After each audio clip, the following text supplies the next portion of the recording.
من قصة مأساوية القديس تم ضربه حتى الموت، ولما ما ماتش قطعوا راسه ليوم مليان حب ورومانسية ودباديب.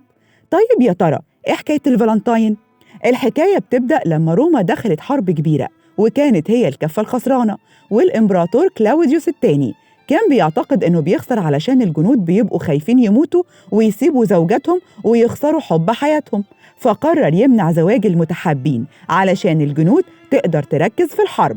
فبقى أي اتنين مرتبطين يروحوا الكنيسة علشان في كاهن هناك كان بيجوزهم في السر، والكاهن ده يبقى مين؟ عليكوا نور، بالظبط كده، هو الكاهن ده يبقى أستاذ فالنتاين شخصيا.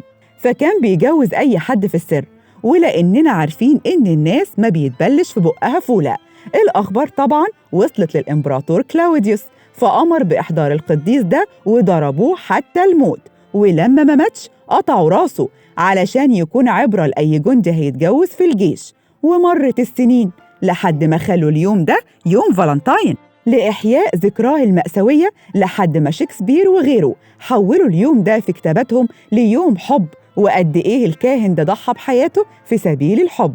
ورواية ورا التانية خلى الناس تحتفل رسمياً باليوم ده تخليداً لذكرى الكاهن اللي ضحى بحياته علشان الجواز.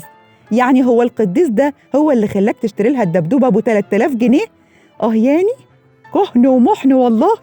وبس كده، وقولوا لنا رأيكم بقى في التعليقات، هل فالنتاين اتعمد يضحي بنفسه علشان الحب، ولا اللي كانوا بيتجوزوا كانوا بيدفعوا له فلوس رشوة يعني، والموضوع خرج من إيده ومات اتكل على الله؟ مستنيين تعليقاتكم.